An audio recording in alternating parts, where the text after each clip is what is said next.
Like, I was a big fan when I was a kid. And then, like, in college, like, some of the guys watched it, so we got into it, like, the NWO days with Hogan and those guys. What was it, Hogan? Yeah, that's my childhood. Kevin Nash. Yeah. Or Scott Nash. So, Kevin Nash. Kevin Nash. Right, I had it right the first time. Scott Hall. Right, Hogan.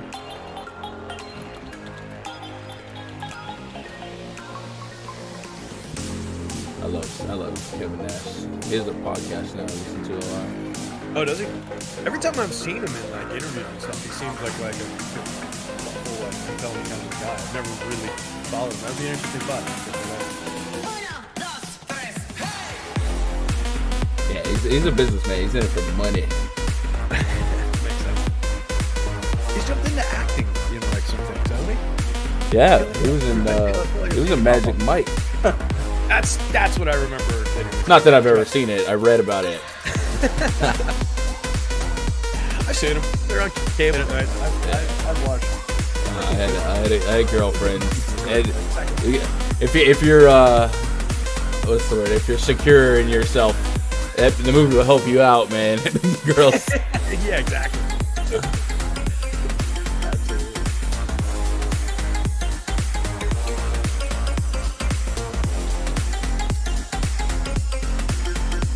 Old school bumper music today. It's like my old NBA stuff right here.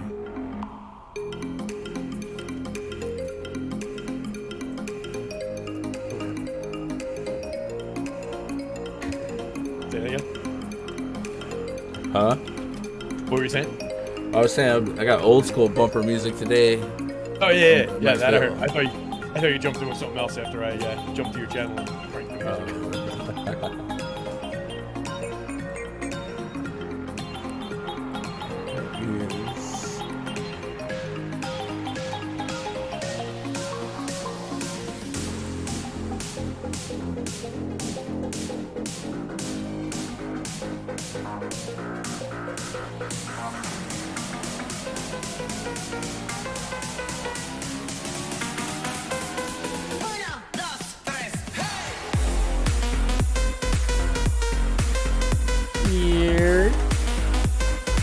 What's up, guys? Happy Monday. Can I turn the music down? There it is.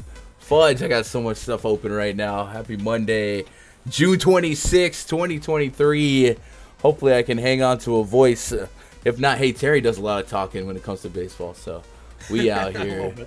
You guys watching on YouTube, stumbling through. If you're not watching live, watching on VOD, hit that thumbs up. You know the drill. We've been doing these co-streams on Fridays, which take forever. So it kind of worked out. So I'm curious to see if we still run long on a 6-game slate. Something tells me we just might. But if you guys are not sure who I'm with, that's Terry. You know Terry from rotoscouts.com, on YouTube as well. Rotoscouts. Been maybe 2 weeks since we got together, but we're back like we never left. What's up, Terry? How are you?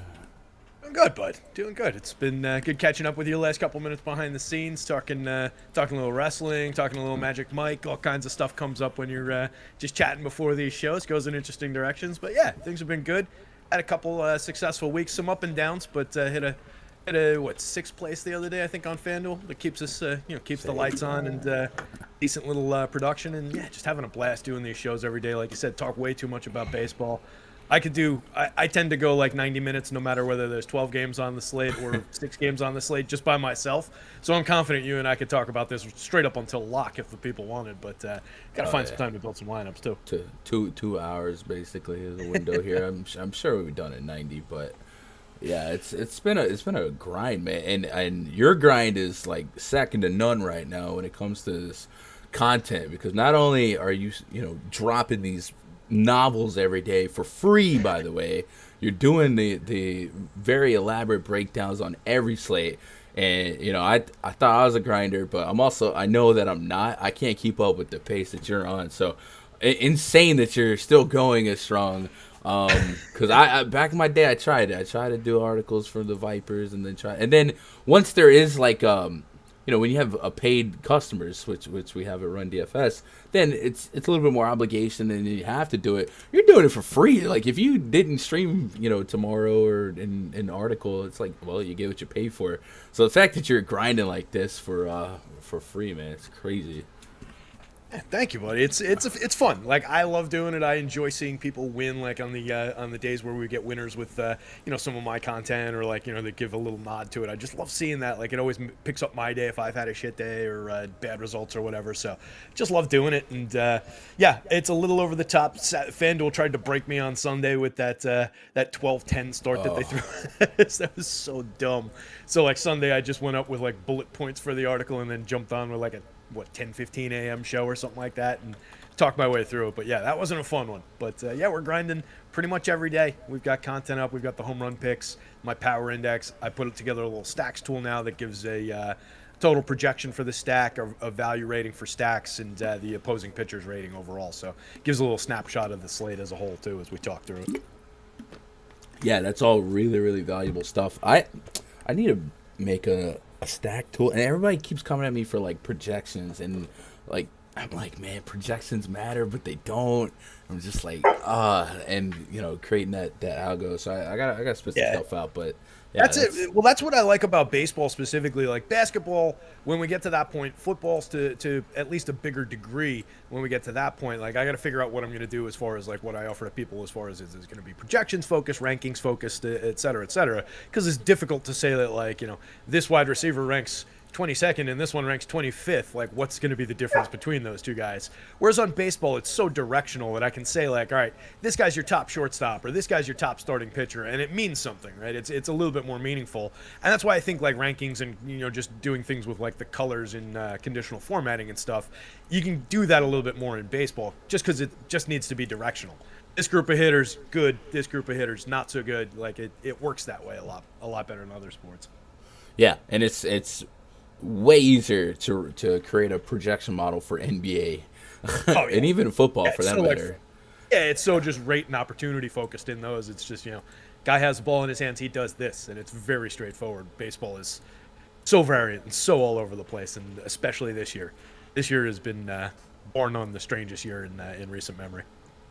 Yeah, the off-season changes with the clocks, the stolen base stuff, and I read earlier. I was scrolling through Facebook, so I don't know how true it's not, but apparently Saturday was the best attendance day for baseball in like forever, and it's probably directly attributed to the changes that they made in the product being easier to consume and much faster to consume, which I think is the biggest change for the public. I know me and you, we could watch an 8-hour pitcher's duel, but exactly, I'm gonna miss those.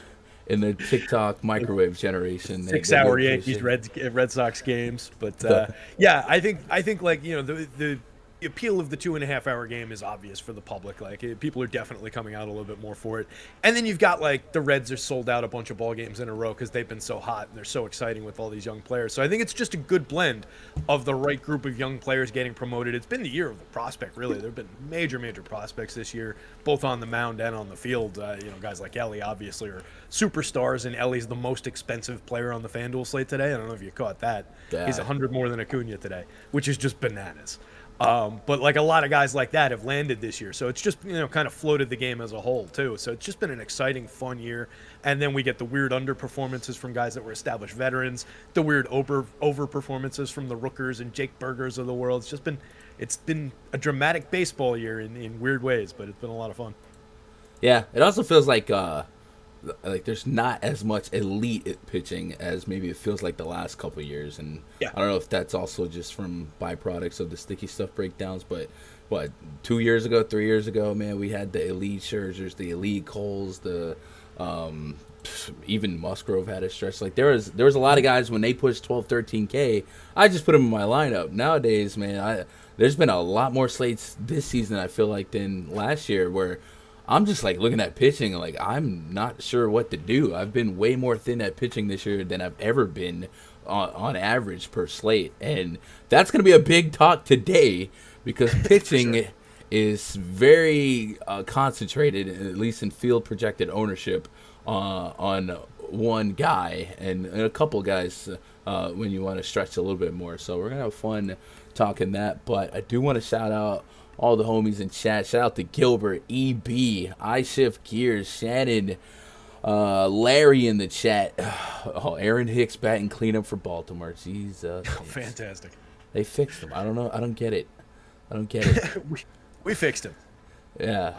I went on like a 3-minute rant on a show the day before the day that his hot streak started about like what the hell are they doing? Why are they here? Everybody's been crediting me for Aaron Hicks's massive turnaround in 2 weeks. Hey. I want no part of that credit. I just want him out of the way. I actually kind of need Colton Cowser to come up and take that spot in the Dynasty League. What up, Obi-Wan?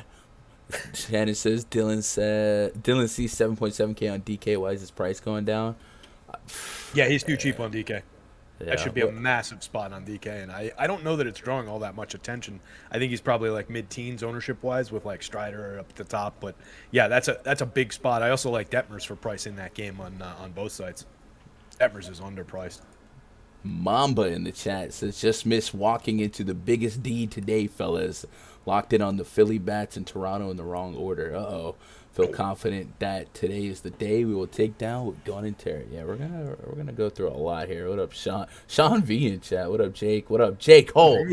Jermaine Cole, Mr. Nice Watch, Travis. One of many Travises that I noticed in our community, and then Illegal Form Nation. So shout out to all you guys for hanging out on a Monday afternoon. I'm sure we'll get to a couple hundred, or at least 100 plus within an hour, maybe. It's a small Monday slate, but I usually like to start things off looking at the weather, so I'm going to open up RotoGrinders weather report from Mr. Roth. I'll put a link to that in chat. If you guys don't have this tab, you probably should. Free weather info on the daily.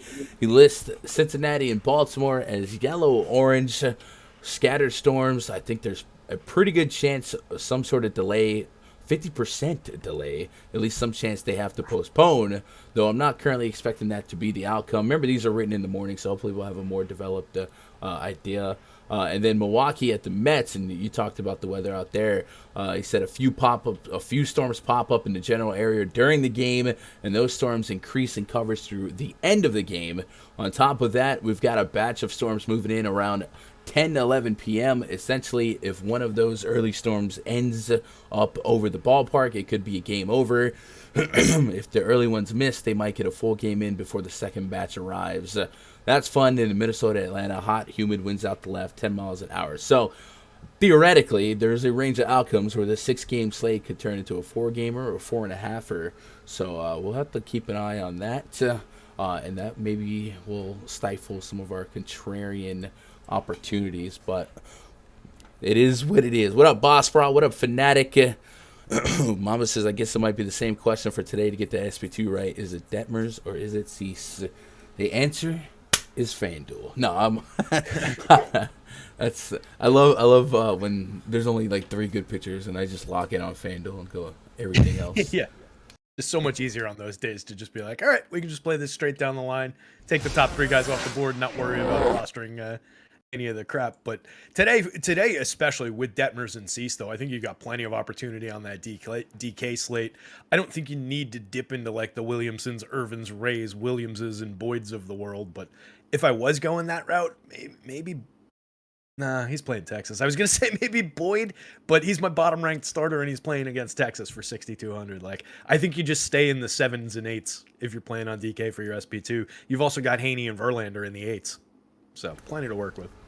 Yeah. All right, let's dig in game by game. Reds at the Orioles, game number 1. Got to get the roster side up. We got Reds and the Orioles. Remember, I'm going to put yellow in the spreadsheet for now and maybe adjust accordingly when the actual or when the updated news comes out. Reds lineup did come out confirmed. Newman, McLean, Jonathan India, Ellie De La Cruz, Spencer Steer, Nick Senzel's batting 6th. Tyler Stevenson, TJ Friedel, and Kurt Casale. So no Joey Votto in that lineup. And then for the Orioles, we've got Hayes, Adley Rutschman, Santander, Aaron Hicks in the cleanup spot. Ramon Urias, Cedric Mullins. 6-hole Cedric Mullins, man. And then number 3 prospect in baseball, Jordan Westberg.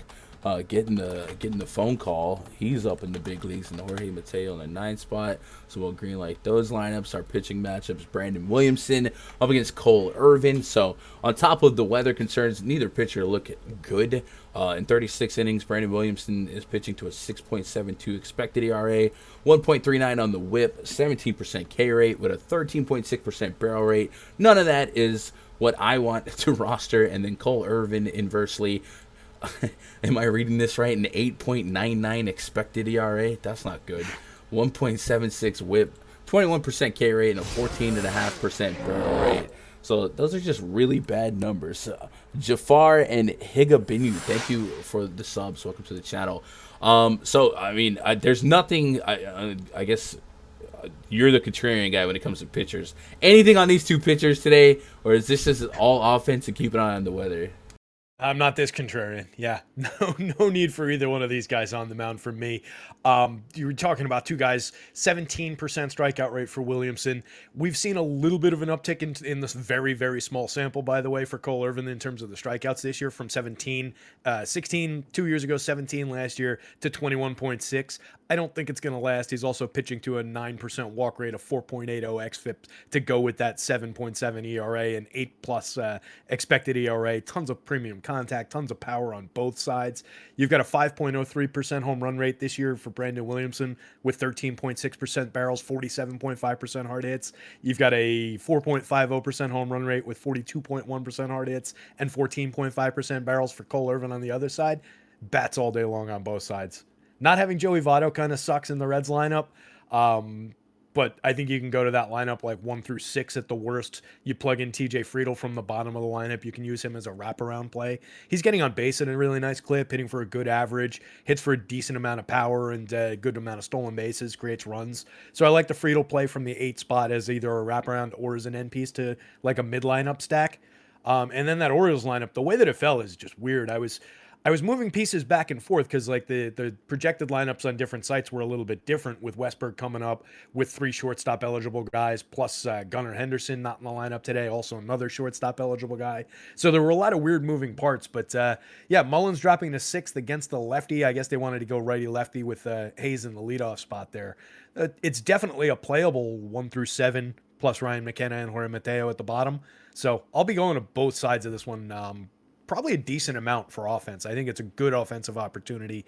Less worried about the rain in Baltimore than I am in Queens. It's been a really rainy, ugly day here in the New York area all day, so not sure how that one plays. But this one, I'm a little bit more confident we get a clean game too. So just bats all day in this one.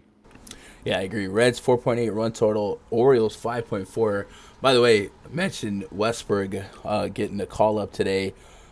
Pretty good value opportunity really on both sides. He is dead min on DK. Yeah, so can't beat that. And the 2,600 on Fanduel. He on the season in the minors, 295 batting average, a 939 OPS, 6 stolen bases, 18 homers, by the way, and 54 ribeye steaks. So guys in front of him getting on base. He has shown an ability to hit guys in, and you know a lot of times we worry about that big league transition. Well, Brandon Williamson doesn't worry me, so I'll be all up a roster and some Westbrook today. And that's, you know, we talked about the nuances of creating a projection system for baseball. I think those type of players, those prospects, projection models sometimes really don't know how to do it. There's a few out there that do, but I think today, if you are subscribers to an optimizer, kind of make sure you're looking at his projected points, because I'm willing to be extremely liberal with my exposure to him tonight, just because of the matchup and because of the game environment. So I like that, but yeah, I'm all in on these offenses here. Get caught up on chat. What up, Hunter Bone? What up, Lone Wolf? What up, CT? Hope you guys are doing all right. My voice keeps cracking, and I'm trying to like hang on to it. But yeah, if I start sounding like a prepubescent teenager a few times, just mind your business. That's all I got to say. Just mind your business. You guys need to become partners. I mean, it's legal in some states. Oh, you meant like baseball. Yeah, okay. Yeah, you went from you sounding like a prepubescent boy to us becoming partners. I'm not sure where this show's going, Gun, but I might have something else to go do. So, I'm we're doing Coach Streams quite a bit. I actually, we were talking before there about how my wrestling stuff is like kind of rapidly going faster than I thought it would. And it's like killing me on time on the back end. So I might start putting some resumes in on some of these companies and see if they, I can just help a team instead of lead a team. What up, Anthony? Yeah, That's the case. Maybe we'll talk about stuff like that. But there's all sorts of opportunities out there in the world. Yeah, it really is. What up, Bosbra? Westbrook in the pool. Yeah, so if you downloaded the FanDuel CSV last night, he might not have been in it, but I believe they've added him. They added him today, yeah. Yeah, they added him this afternoon. Yeah. There's 2,600 over there, I think it was. Yeah. And he rates out as a premium prospect for me. I've got him as a high-grade shortstop today. He's pulling one of the higher positional totals at shortstop. There's a few good shortstops on this slate, but he projects really nicely for me. So, yeah, I'm going to make sure that I'm getting him in my Orioles stacks.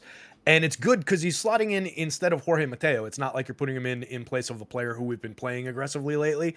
Mateo's up to 27 stolen bases, has seen a little bit of an uptick in terms of the steals in the last week or two, but he just completely cratered after being the best player in fantasy baseball for the month of April. He hasn't been at all good since then. So having to replace Mateo, who is in the lineup hitting ninth, with Westberg, you're not sacrificing somebody else that you want to get in there. You're just adding another good piece to this lineup now.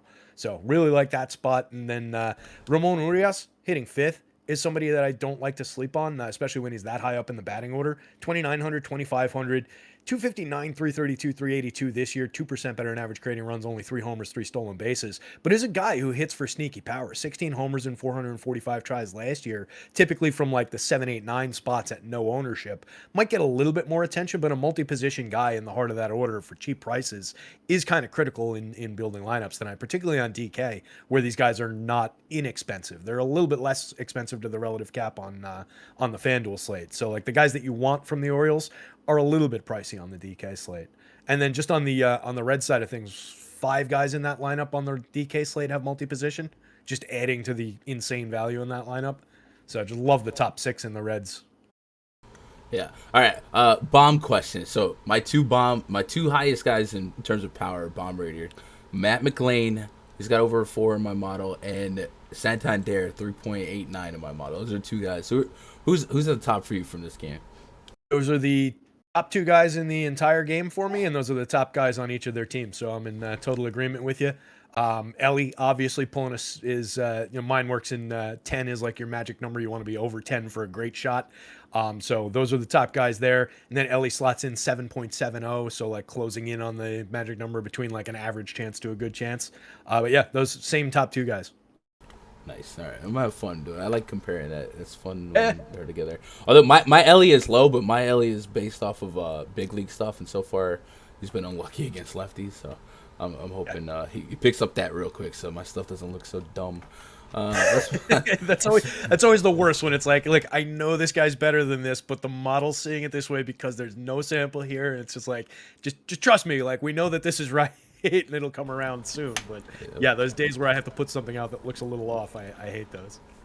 Yeah, I just had that problem with strikeout projections a couple years ago, because some lineups would come out extremely strikeout prone or inversely, and then I remember one time I had Wade LeBlanc, and it was projected for 6.5, 7 Ks.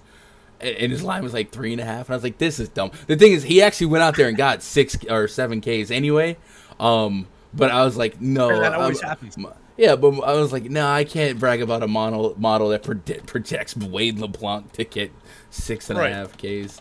Right. Yeah, it's such a fine line, and I hate putting my thumb on the scales in any way, but yesterday with Glasnow, I was getting a monster projection. I believed in the projection overall, but it was based on it was just giving him too many innings. He was giving him an unrealistic number of innings. So I shaved the innings a little bit, which cut the projection. He was still one of my top guys. I was still super enthusiastic about the spot.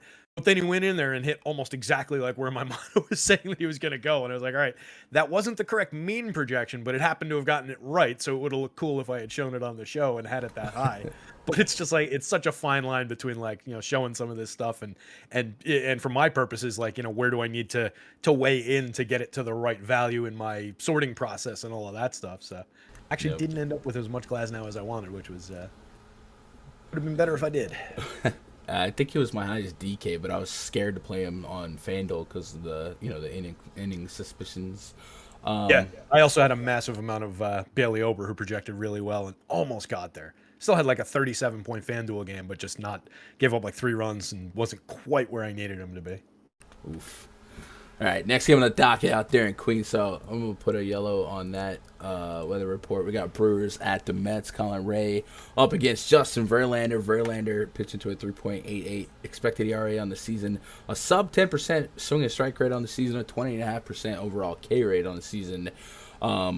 Still Justin Verlander. You know, we talked about believing guys are better than the surface stats. So I do like to look in some of the recent games. So I'm going to pull up Fangraphs and kind of see what the game logs are telling us in terms of swing and strike rate and if he's pitching better lately than the season metrics. Because guys like him, sometimes diesel engines where it takes them a while to get started, but once they do, they do. The matchup today against the Brewers on the season against righties, a 25% K rate and 87 WRC plus. So a plus matchup. Last 3 games for Verlander, 13.4% swing and strike rate against Atlanta, 12.1% against the Yankees, and then 9.6% against the Astros. I think what's more alarming looking at these last 3 games, it's not the swing and strike rate. It's a 30% first pitch strike against the Braves and 41% first pitch strike against the Astros. I mean, that's not something we think about when it comes to Verlander's is control and command, but that's incredibly rough. Atlanta, he ended up walking 4. Surprisingly, he didn't walk any against Houston with that number, but maybe something to keep an eye on. Have you been tracking Verlander? Hopefully, maybe the weather just washes him from us having to play him anyway. That'd be such a benefit. Yeah, but what are you thinking on Verlander this season? Yeah, I can't go away from him at this price. Even, like, take the name off the jersey. Just give me the this year stats. A guy that we're talking about, a 1-in-5 strikeout rate, a 4.50 ERA, a better expected ERA, a 4.28 xFIP, only walking 6%, has allowed a little bit of premium contact, but not, like, completely lousy for power by any means. Even without the name on the back, I'm somewhat interested in that guy at 8,300, 8,100. The price is okay against this lineup, a lineup that is, like you just said, bad against right-handed pitching, strikes out too much against right-handed pitching, doesn't create runs against right-handed pitching. Just a league average-ish kind of a pitcher, which that stat line very much is. I would be somewhat interested in that spot for, fair ownership, low ownership, knowing that the name on the jersey is Justin Verlander and the massive ceiling that implies on the background if he finds his old form here. I'm very interested at that price. I know that the play could go pop. I know that it's, I'm just taking a position against the field. I don't expect him to be super popular on this slate. I think, the massive amount of ownership that's going Strider's way, Castillo's way, guys like Andrew Haney. I think there's an opportunity on Verlander at these prices. And he hasn't been completely terrible all season long. Like I said, those numbers amount to basically league average. And then if you start picking through the game log, going back in time, let's see, I wrote about it in the article. June 2nd, he faced the Blue Jays. Loaded lineup. He struck out 8, allowed 1 run on a home run, 5 hits, 3 walks. The walks have been a little problematic. They're up at like 6%, but that's still a decent overall walk rate in a vacuum. Struck out 6 Yankees in that game that you referenced, allowed 3 hits 2 starts ago. Went 8 innings, struck out 5 Guardians. The Guardians are difficult to strike out at the end of May. 7 strikeouts with 1 run on 2 hits over 7 innings against the worst version of the Rays in early May. So there have been good, peaks on the roller coaster. If we're getting that guy not even 10, 12 strikeout Justin Verlander, but even that guy, the 7, 8 strikeout guy, at these prices, there's upside. So tournament play for sure. I'll be involved, and I hope the field's away from him. I really do. Have you seen that Blue Jays game, the metrics on that? He had a 6% swinging strike rate that game with a 48% first pitch. Who was Angel Hernandez? How did Might have been. Wow. Yeah, no, but I'm with you. Some of these crafty veterans, I just play, and then just game theory on the slate. Spencer Strider is going to represent about half the field's lineups tonight, and then we're like, all right, how do we differentiate? Not only differentiate, but how do we support Strider? And Verlander's coming in third in ownership, second to Reed Detmers. Yeah, so. I don't think there's any real, I feel like any name that you would think about. The only name I see on this list in terms of talent versus ownership that is egregious is Sonny Gray at 1%. right? Wow. Like he's a better than 1% owned pitcher, but the matchup is For really rough. sure. But other than that, it's Spencer Strider, Detmers, Verlander, Castillo, Dylan Cease, Heaney. And Heaney to Detmers are all 25 to 29%. So all the clickable names are essentially holding hands in ownership. So I don't know, unless you want to dabble with the Boyds, Williams, all that. The only guy down here that looks like he's more talented in his ownership is Sonny Gray. But yeah, that's what we're playing with when it comes to the field today. So I guess inversely, if you're a quarter owned, maybe there's not many people getting to the Brewers bats, and maybe I've kind of painted a case for them. But I hate playing the Brewers. So I don't know, maybe this rain will just kind of eliminate this whole headache.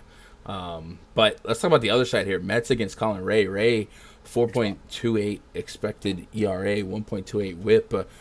He has an 18.1% called strike with a 92.2% swinging strike rate. So called strike is 4% above what I had from 2021, but that was only 6 innings. So it does feel a little bit high for Colin Ray, I think.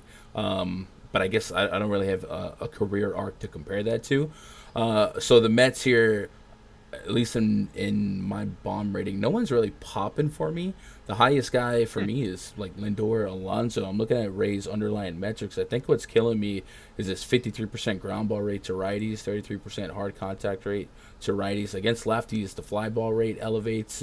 Hard contact doesn't really go crazy, and the barrel rate being 7%. So I'm not getting crazy numbers here, but he's closer. He's a contact pitcher essentially, especially when you consider the fact that he gets more called strikes than really swinging strikes. So I'm willing to get to the Mets, just kind of putting the ball in play. But I don't know, my model's not loving it. But you that, so I'm wondering if you're feeling differently. Yeah, at least around 2 players, or at least around Francisco Lindor and then Pete Alonso, who's actually my home run pick for the day, and the highest in my home run model at a 19.16, pressing double the magic number. So we're on a little bit different sides on that one. I can understand the ground ball rate against right-handed hitters is a little concerning, but if anybody's going to hit one out against a profile like that, Alonso's at least very high on that list. And Ray pops up as a fair target for home run upside for me throughout the season. 7% barrels is somewhat effective, but a 13.1 degree average launch angle is creeping up a little bit. 41.6% hard hits, 90 miles an hour average exit velo, which is like 90 is about the number that I tend to look for. You know, a lot of guys sit 88s and mid 89s, but once they start to crack 90, it seems like for whatever reason, those balls tend to travel out of the stadium a little bit more. 3.77% home run rate this year. You mentioned the very small sample from 2 years ago. In that tiny sample of just 6 innings, he allowed what must have been 3 or 4 home runs, because it's a massive home run rate back then. And he's not a young guy. This is a guy that we don't have a big sample on because he pitched internationally for years. He's 32. So it's not like a developing kid. This is a guy, a journeyman at best, below league average type pitcher who was a not significant pitcher overseas and is now back in the major leagues to kind of wind things down at age 32, not standing out in any way. So I'm targeting him for both run creation, sequencing with this Mets batting order, and then the idea of some power. So I'll definitely be getting to some Mets here. And like I said, yeah, Pete Alonso is one to watch, I think, for the home run upside here. Way to go out on a limb there. No, all right. Well, I'm also getting a good number on Brett Beatty, who happens to be, I mentioned, hitting 6th.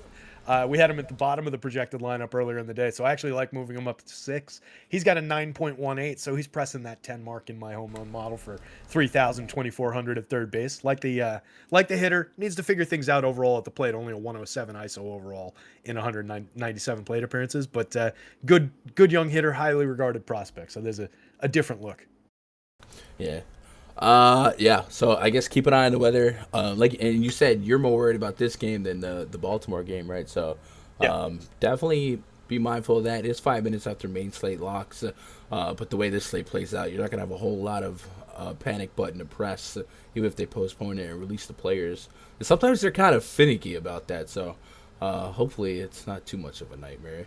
Let's get caught up What on I chat. like on FanDuel, and I've been getting into it a little bit more with some of these rain-threatened games, is that ability to swap out of PPD games after they postpone. As long as they haven't started, stopped, and postponed. If they never started, FanDuel opens them back up and lets you swap out as long as there's remaining games. It just takes them a minute after it goes officially postponed, so you got to sit there and keep on refreshing and watching it. But I do like taking those positions because they tend to go under-owned in general, and then with the ability to swap out of them if the game goes bust, like that encourages me to take more shares of Verlander here, especially if it gets ugly toward game time. But like I'm 10 miles as the crow flies from Citi Field, so I'll have a good perspective on what the rain looks like going into lock too.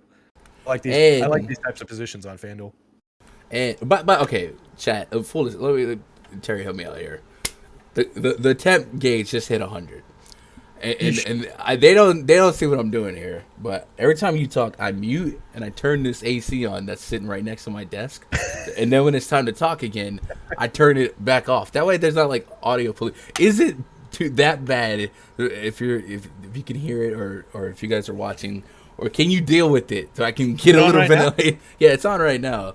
I don't hear anything coming through on my end. I'm not sure what goes through on the YouTube side, but on my end, Discord cleans up audio a little bit better than OBS. So I don't know. Chat. Let me know if it's too egregious, and I'll go back to what I was doing. But I'm just sitting here like clicking on my arm off and on the screen here, trying to get this going. Let me get caught up on chat. Oh no, what I was going to say Larry is C just pointed out in chat that the Mets updated their lineup and Brett Beatty's actually batting ninth now, which is fudge. annoying. Yeah. Doesn't look like anybody came out. They just switched things up. Go back. Yeah, I was saying sometimes with these rain games, you talked about the postponement swap out. You also get those cheeky CGSOs sometimes that if it rains out after even 5 innings, but 6 innings, and then you scoop and score some extra points. And Verlander, even though we talked about some of his inability to miss bats consistently this season, he certainly has shown an ability to go deep, and he's a savvy veteran to get there. So might be in a position to steal a CGSO if it happens. But yeah, I like that. Okay. That's definitely a non-zero chance today. So you definitely can take that angle into the slate. And I tell you, if it's something where his ownership starts to dip as we get toward lock, if that becomes a weather situation, that could create an opportunity there. We've seen a lot of games that like look a little bit ugly, end up blazing through the entire game because of pitching performance on both sides. The new rules and everything that we were talking about. So in a 2-hour game, it's not like we need to fit 4 hours baseball into these windows. There's opportunity there if he gets a little bit lower owned as lock approaches. Yeah, we'll keep an eye on that. Yeah, it definitely could suppress it. All right, chat seems to be cool with the AC. I appreciate that. Am I wearing a blanket? No, this is I was working out. I have a towel. I have a lot of big matches in next month, and so I've been trying to get like small workouts done whenever I can. And I sweat a lot. And it would be funny if you were sitting there wearing a blanket around yourself complaining about needing to turn on the air. It's so hot in here. Yeah, no, definitely not a blanket. Heck, I used to be known for my sweater, my beanie cap, and I could get away with it in the old central AC. Now I just put on a hat, bro. I can't do the beanie. Oh yeah, that's right. Yeah, the old Yankees beanie. That's right. I didn't even notice. I still have it. It's on the desk, but they probably won't see it for a couple months unless I fix my. The backward fitted works good too. Yeah, Yankee, no brim. Yeah, okay. So any Brewers exposure to you for a move on? I guess 6-game slate. If we're being honest, we're stacking every team, right? So, yeah, I think we'll have some shares of the Brewers for sure, and it's a position that I like better, and we'll talk about it in a minute. But I feel like a lot of the field is going to take up a position with the Detroit Tigers against Andrew Heaney here, and I don't really know if I want to do that. Looking at their lefty splits, they're not great against lefties. Heaney's a pitcher that I believe in, so like if I'm taking contrarian or lower owned, let's say with the Brewers, probably given that Verlander will be popular, that it's still Verlander and everything. Positions that have a little bit of value, I think the Brewers are more interesting from that perspective. Not the Nats. Who else was I looking at in that position? I guess it's the Brewers. Not the Twins because they're going up against the Braves. So yeah, the Brewers as like a potentially lower owned spot with a bunch of cheap guys who I do believe in the talent of Christian Yelich, Rowdy Tellez, Willy Adames, Luis Urias. I used to believe in the talent of Jesse Winker. So there's guys I like in this lineup. So as a lower owned spot, it'll be one of my probably more concentrated spots to get away from the field on what I think will be aggressive Tigers ownership. So yeah, I'll have some Brewers for sure. It'll be around Yelich. Some of the home run upside with Tellez. He's my highest ranked in my home run model on the Brewers, 7.30 in the home run model. Everybody else 5-ish or below, but there's plenty of power in Willy Adames. There's good power in Luis Urias. I like the bottom part of the lineup with Urias and Joey Weimer down there. Just if you're hunting for counting stats, neither one of those guys is a reliable player, but both of them can provide counting stats at very low ownership and low prices. You get positional flex on Urias. So there's some decent pieces and parts in that lineup. Yeah. Anthony T says, leave it on, Gun. I told Terry yesterday you and him have to do a show at Rinpack, so y'all would have it on fire. Does Rinpack do baseball? I tell you what, he builds good lineups for baseball. I keep seeing him up toward the top of Fanduel tournaments. I don't know if those are coming out the other side of Sims or what, but he's been competitive this year. So yeah, I guess I don't know if I'm playing in his contest, but Rinpack has to be pound for pound. Like, he scares me. He's so smart and so nice and so cordial. Like, every interaction I've ever had with him is just like, man, that's just a really good dude. So I was gonna say that combination of factors scares you. You're thinking like the smart part. Whenever I talk to people that are smarter, well, that too. No. I talk to people that are like insanely smarter than me. Then I'm just like, do they think I'm retarded? Like, they're just looking at me like, this guy, stop talking. No. Rinpack's the goat though. No, Rinpack, yeah, good dude and very, very sharp player. And yeah, like you said, just super friendly. Every time I've ever done a show with him, it's been a blast and friendly dude. So my response to that was, I don't know what his open ability to do one of those would be. But if he's a free agent or if he's able to do that as far as management at other places goes, I'd be happy to have him on a show. Yeah. I think it would be a blast. Gun, not sure when it came out. Thanks for that Fanduel CSV upload. Yeah, Phil, that video it's just one of my few videos that has a shelf life, and I must have did it so long ago. It's so outdated that I need to like redo it. But yeah, every now and then I get the most random comments from people trying to figure out how to CSV, because it never fails. The arc of a player when it comes to playing DFS is they try it out and they're like, oh, you have to have multiple entries, and then they just max enter it without ever going through the process of downloading, uploading CSV. So in a pinch, they Google how to do this, and my video comes up, and it's such an outdated video. I mean, the process is still the same, but it might be. But it's a good like YouTube thing. Like, I've been told that like you got to create a couple like 5-10 minute videos that live forever and people can find and yada yada yada. So it's a good piece to have out there. Let's put it that way, and it's valuable for the people. Like, people keep asking me to redo some old content that I did on the other site where there's talking about my process, talking about lineup building and all of those things, and it's such a chore right now because it's just like I did all that shit already. Like, it exists, it's just over there. But one day I'll create all of that stuff. I don't think he meant it, guys. I don't think he meant it. My bad, I think he meant it like, he was talking about himself, and I think he meant it as like the actual condition. I don't think he wasn't calling somebody that. I think we're okay. I think we're within the boundaries there. Yeah, my bad. I shouldn't have said that. I don't think you need to worry. Bro, one time... Who's ratting from this channel anyway? One time I was doing an NBA show, and my co-host was into opening packs of cards. Sure. And he had got some WNBA cards, and I don't know what got into me, dog, but he opened it up and put it on camera, and I was like, oh, that looks like a dude. And I didn't mean anything by it. It just like hit my brain, and then I felt so bad that I said that. So like, I'm more worried about that than this. But, yeah. It's one day where I was talking like for years, like Saturday or something, like doing a pretend sign language was like a thing that was okay, and I started to do it the other day, and I'm like, wait, this is probably incredibly insensitive to do these days. I probably shouldn't do this. And I was just like, just little things like that. That's just like, I can see how people a lot older than us can be caught in situations where they're like, yeah, but when I grew up, that was shit. Yeah. So, I get it. All right, fortunately, those aren't mistakes that are Nah, I'm gonna move on to the next game here. I think I've been having Spectrum packet loss issue, and a minute ago you went road body. So I don't know if that was me or you. Hopefully, maybe it's a little bit of both, because I'm not seeing any I'm not seeing any frames dropped on my end. But I've been having issues with Spectrum as always. What are we gonna do? All right, Twins at the Braves. Now that we're completely off the Weird rails. debate going on in chat now. Yeah. Jesus. Bad debate. That's my bad. I should have been more conscious. Twins throwing Sonny Gray. Braves throwing Spencer Strider.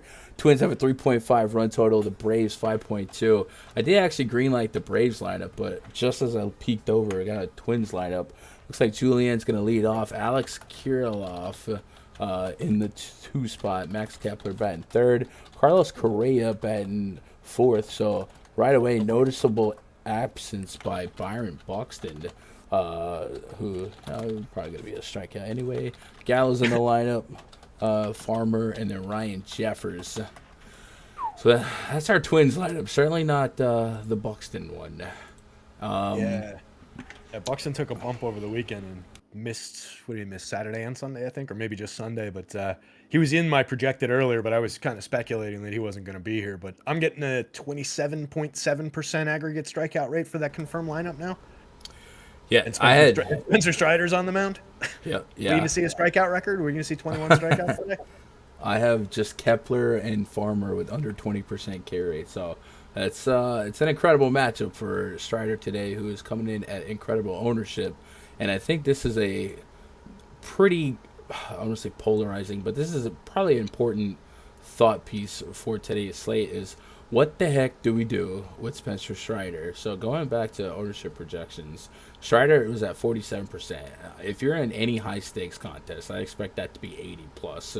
And honestly, 47 with the weather news coming out might still end up being low. So even if we just implied him for 50%, what does that do? What do you do with something like that where it's an obviously great matchup and it's not like it's giving us a lot of alternatives that are low owned, because we got a lot of like the 5 guys that make sense as options are all a quarter owned anyway. Is this cut the field, match the field, lock button, go 1.5 the field? How do you expect to roll into this slate with Spencer Strider tonight? Carefully. Yeah, it's a tough one. I can make an argument for going in any one of those directions. I think the answer will probably just be around the field. 40-ish% on Fanduel, 50+% on DK. At worst, you're not making a mistake. I think he's got such a good shot at putting up a monster total against this high strikeout lineup that you're not making a mistake there. I do think that given a 12.6 salary and an 11.3 salary from site to site that are thousands more expensive than a lot of other pitchers that I like, there's a good argument for rostering but undercutting.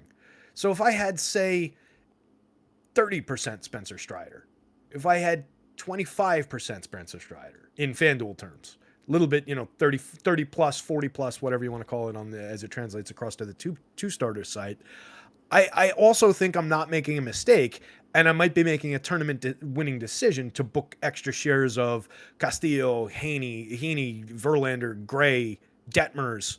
Any one of these guys could put up an equal start in terms of if Strider is the more mortal version of Strider and gives up 3 runs and strikes out 8 instead of 15 at these prices. I think you can claw back a lot by making that decision. That's probably where I'll end up. But if I was telling somebody like, if your life or your house or your family or whatever is on this, do you go to or away from Spencer Strider? You go to Spencer Strider. There's Strider and there's everyone else in baseball since he came into the league last year. 39% strikeout rate this year, 19.6% swinging strike rate, 34.7% CSW.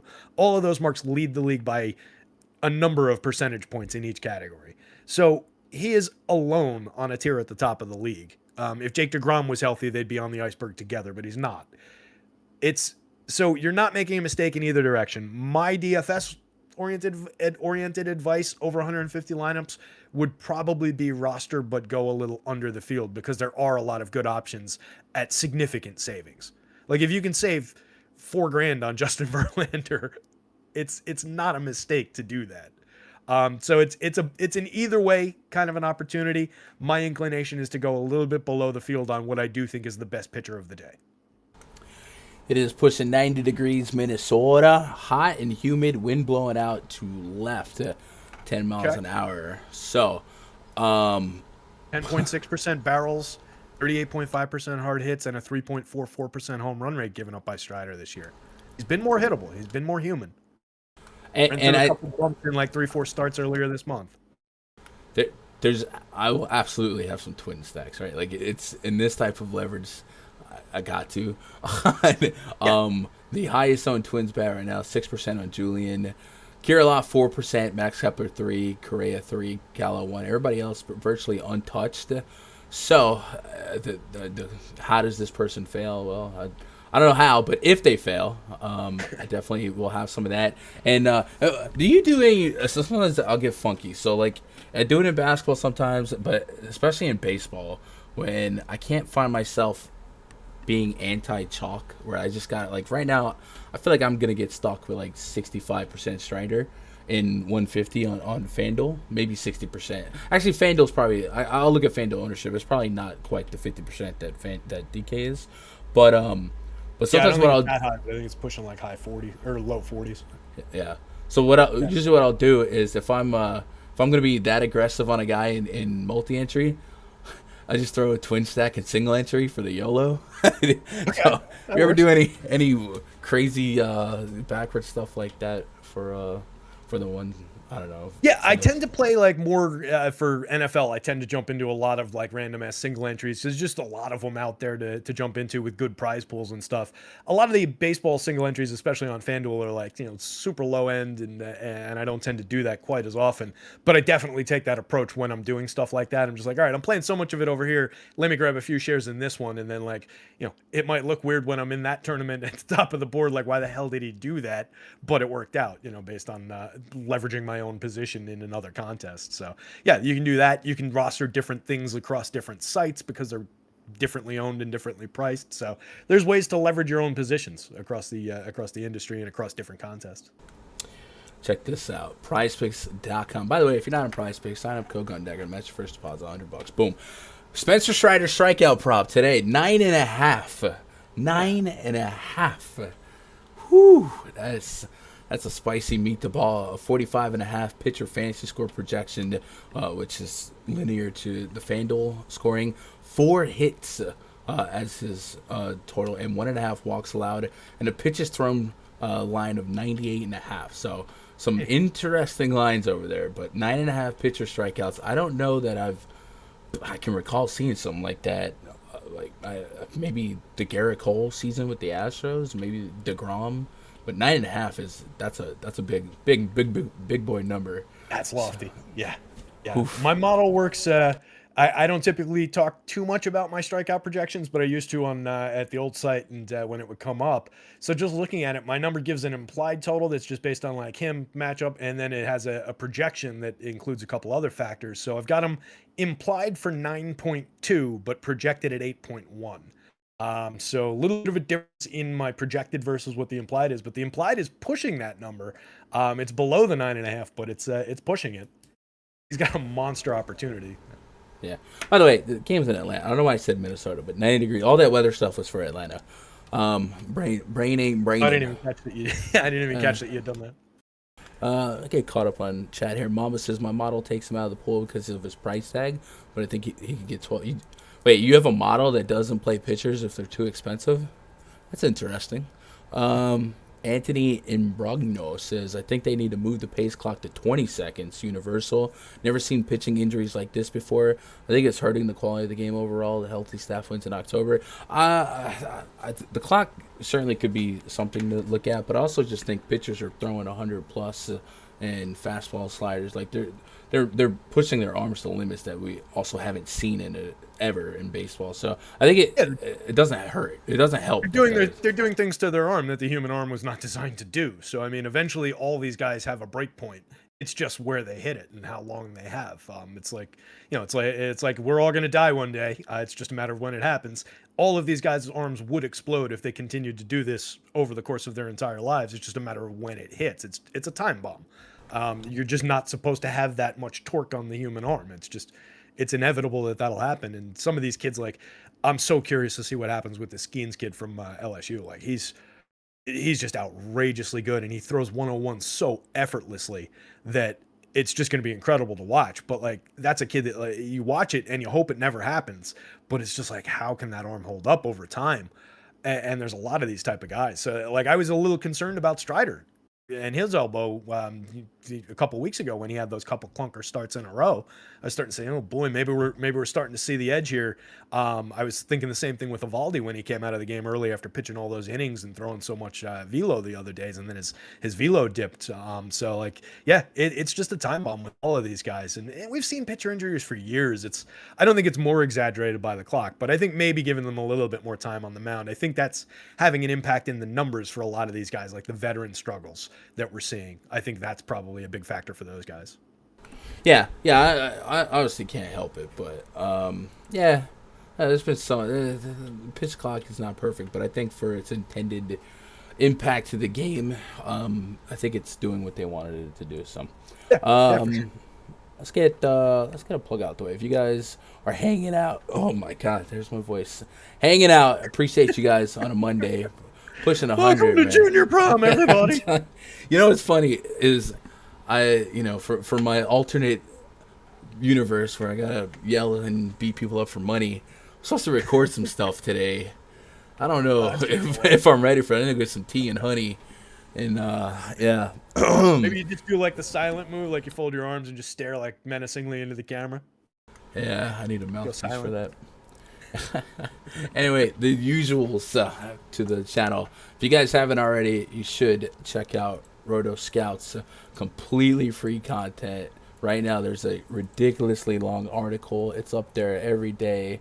And when he's not over here with me, he's on his YouTube. Wow, that came out horrible. But links in chat. He's over on YouTube channel Roto Scouts. You should be subbing to that. You should be supporting the content free. There's a free Discord as well. Just incredible value. Gotta be there's nobody else that's putting out your level of quality content for the price. And I'm gonna assume that it's not gonna stay like that forever. So take advantage of it while you can. Go sub to him. Show some. Get over there and check it out while it's free. We'll see what happens. I have no business plan. So we'll see what happens. People keep asking. We'll figure it out one day. Aaron says, Gunn, you know I love you, but you gave me a hard time last year when I said Freeman and Acuna were better than that bum Trout. You still believe that?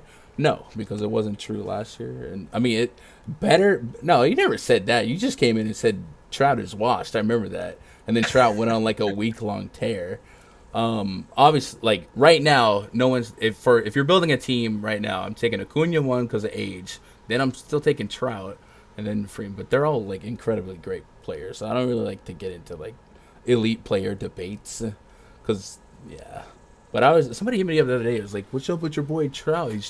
He's not doing good this year." And I was like, I looked at it. I was like, "No, he's doing just fine. He's just maybe not the MVP." I mean, he's been in like a slump in terms of what his batting average is, if you give a shit about batting average, but he's still pounding the ball when he makes contact. He's still got double-digit, mid-teens home runs. I think it's 17, 18, something like that. Massive ISO. Like, he's still very much Mike Trout. I don't really care about the batting average, so he'll be fine. But yeah, I'm with you. Acuna, to me, is the best overall player in baseball. Ohtani obviously gets the edge with being, one of the best starting pitchers and as well as being one of the best hitters. But is in terms of just position players, I'm a huge Acuna fan. And then my second pick or the next guy on my list would probably be Juan Soto, just given his extremely young age and all the things that he does at the plate. I just love that hitter. I love him at price. I wish the Yankees had gotten him when he was free up from the Nationals. I don't know why we didn't. But yeah, love both of those hitters. Stephen Leibowitz. Hang on, I had to address this. Stephen Leibowitz. ChatGPT doesn't know anything about this baseball season. ChatGPT is not allowed out on the internet, buddy.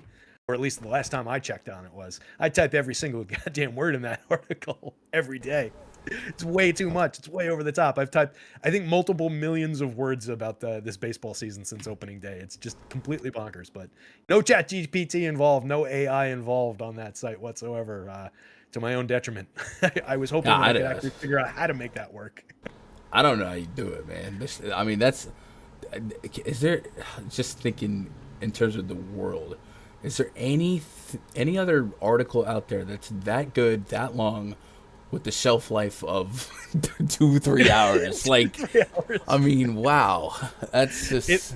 It takes longer to write than it lives out there in the world. I really think, but yeah, probably not. No, Stephen Leibowitz, I know you're just messing around, but yeah, it's a labor of love, and it's hopefully what's getting people to go to the site and check it out and everything, and yeah, I don't know, that's it. Yeah, I mean, I will say, so like when I do my streams, there's when I do stochastic shows, I prep for it, I have my stuff ready.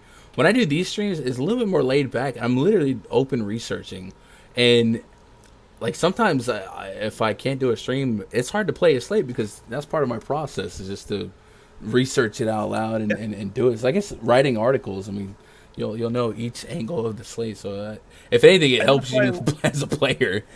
Yeah, it helps me as a player. I feel like my take on the slate, my results tend to be a little bit better when I get time to get deep, and then I get to jump on the show and talk it through, having like informed myself from writing the stuff. So I think one feeds the other a little bit effectively for me. Like getting on there, and I spend 90 minutes knowing all that shit. If I had to meander through this, like I would have to start the show at like 11 a.m. and go up to lock. Like it would just be all day with me. I mean, that's literally what I do, bro. I just read it off the spreadsheet. The spreadsheet does most of the work for me, and then when it comes to like nuanced stuff, I'll go look at the individual games on research. So, what else we got in chat? Trout went stolen base. No way Trout better than Freeman. Never say Freeman. If you were building a team today, you would not take Freddie Freeman over Mike Trout. You just would not. But I love Freddie Freeman. He's an incredible player. But yeah, fantastic player. I would go Trout. There's a bunch of guys who you can stick at first base that give you different things. Like I would not rather have Matt Olson at first base than Freddie Freeman, but I think I go Trout and then I get Matt Olson around later if I'm doing like a draft or whatever in that format. So yeah, I would still stick Trout over the top. Freeman, obviously incredible, 300 plus average, 400 plus on base, creates runs like crazy, hits for power, steals bases. There's nothing not to like about Freddie Freeman, but I still think Trout's the higher pick. Same. Terry, you didn't say Judge. Oh my God. No Judge, no postseason. Gun Terry has so much detail in his article. He has to start changing. Yeah, I charging. Oh, charging. Okay. Yeah, he does. That's what I'm saying. You take advantage of what you can, because you could also because I'm not free, and it's like it helped average down the cost of a subscriber to Gun site. Oh man! All right, hey, let's talk about the rest of this Braves game. We basically dove into the Strider situation, but it talked about the Sonny Gray projected ownership being 1%.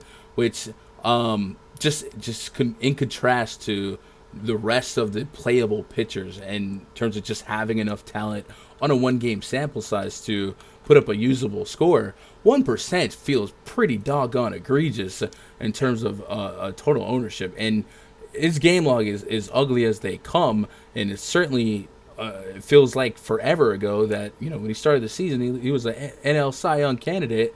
Now you look at his last 5 games, like what happened to this guy? I don't know, but I still think you talked about tapping into some talent that has to still be in there. I think Sonny Gray at 1% is going to get me in trouble, and I might be pushing 8-10% just on just hoping to extract that little bit of hope. He has a 30.7% K rate to righties so far this season. Lefties is where he gets in trouble. 4+ xFIP, 16.7% overall K rate. And this is a half and half lineup of Braves here, but they could still strike out 1-4, 1-5 on their worst day. So what do you think about 1% Sonny Gray? Looks like the only way to get different at pitcher. Are you curious with that? And inversely, like, are you that excited to get to Braves? Braves have a pretty healthy run total at 5.2. That's attackable on a short slate like this. Yeah, one of the higher run totals overall, a lineup that I love, that I roster basically every day regardless of matchup. So I'll be filthy with Braves for sure, and I think with good cause. There's we got the d'Arnaud version of that lineup, so no Murph in the lineup, but so that means there's 6 guys in the lineup with 13 or more home runs, and then 3 guys who all have 6 home runs in limited plate appearances or after struggling for a while. It's just a team loaded with power from top to bottom. Everybody creates runs. I'm not breaking any new ground by saying any of this. They also kind of cheap for the back end of that lineup. d'Arnaud, Ozuna, Rosario, Arcia, and Harris all 3,000 or below on the FanDuel slate, 47 and below on the DK slate, with Darno at 47 and then everybody else 41 or below. So there's a lot of affordable bats for as good as they are in that lineup up and down. But I do really want to get to some Sonny Gray. If he's going to be that low owned, forget it. That's a great position. You mentioned the last 5 games, and like, it has definitely dipped in terms of quality. He hasn't been finding the same strikeout totals for DFS purposes. It's been somewhat problematic. But in terms of real baseball, he's not given up 4 earned runs in a single game this year. He's not given up 4 runs, period, in a single game this year in 15 starts. He's allowed 2 home runs all year. Granted, those came in the last 4 games. One came last game, one came 4 games ago against the Guardians. But that stretch includes the Guardians, the Blue Jays. He struck out 2 Guardians, 5 Blue Jays in a 6 2/3, and then a 5-inning start, but only gave up 3 runs to the Guardians, 1 run to the Blue Jays on 5 hits. Had a kind of a clunker because it came against the Tigers, and it was only a 4-inning start, 3 strikeouts, 4 walks. And that's kind of where my concern comes in with Sonny, is that they were limiting his pitch count over that stretch. 5 innings, 4 innings, 5 innings. Baldelli made a specific decision that he was going to keep his pitch count at 90 or fewer, I think was the number. And the last start when he got hooked after 5, Sonny Gray got pissed at him, and they had a little bit of an argument about it. And Sonny Gray's been vocal about just wanting to get his innings. If you look back before that, the Cleveland start was 6 2/3. The Houston start was 6 innings before that. Struck out 3, walked 3, gave up 3 in that start. So that was kind of where the stretch started. Actually, no, 2 games ago before that against the Dodgers only went 4. So it was limited starts, limited depth, I think, is kind of the culprit in like the ERA climbing and on only a handful of runs in each of those starts. So it's not like he's fallen apart in terms of, what he's been able to do on the mound overall. It's just a lot of short starts. I think it's a talented guy. Still has the 0.58% home run rate with 2 allowed this year. That's probably going to be higher tomorrow going up against these Braves, but not definitely. And at 1% ownership, I think I'm going to be a part of the group that finds out what happens to Sonny Gray tonight. 9,600 is a good price on DK. 10-1. It's a little bit high on Fanduel, but that keeps everybody away from him here against the Braves. 24.6% strikeouts on the season, a 3.73 xFIP, 2.56 on the ERA. Plenty to like about the Sonny Gray play here. So assuming that Baldelli caves and gives him 6 innings, and assuming he pitches through those innings clean, I think there's upside. Yeah, I agree. And in that Toronto and Detroit game, even though the results weren't great, did have a 14.5 and a 15.2% swing and strike rate. So I do feel like the strikeouts will come back. It's not like he's holding on to like an 8% swing and strike rate. So yeah, I'm in on that. Dennis said if Gray ends up coming in at 10%, are you happy you matched the field or wish you had less? So I do want to say with the weather looming, at least over Verlander, who's projected at 25%, there's a good chance that some of that goes to Gray, or as more content comes out and they're like, hey, just 1% is just too low. And it's not, like we said, the Braves offense is the scariest on the slate. It's just he's better than 1% owned on a slate where it's hard to get different, and that's a spot where I think I want to get into. Another thing I saw in chat was from Mamba, and I think this is a really valuable. And since it's a short slate, I like having these. I like having a voice, but can't have everything. Mamba said, "I have ATL is my favorite stack, so it feels like Strider is at Jokic prices right now, where he needs 100 to break the slate." So that's game theory that I want your opinion on, because for me, I've never thought about value. I don't think about value for baseball unless it's for pitchers, and then I just have such a high appreciation, even more so on shorter slates, but any slates, for the raw points you can get from pitching. So I think if Strider scores 30 plus, he's gonna more than likely be in the winning lineup. Not necessarily the optimal lineup. If you got 2 pitchers that score 25 plus, then that's possible too. But I think people that are maybe newer to baseball, at least from my process, I think they overanalyze the price and expectation from the pitching.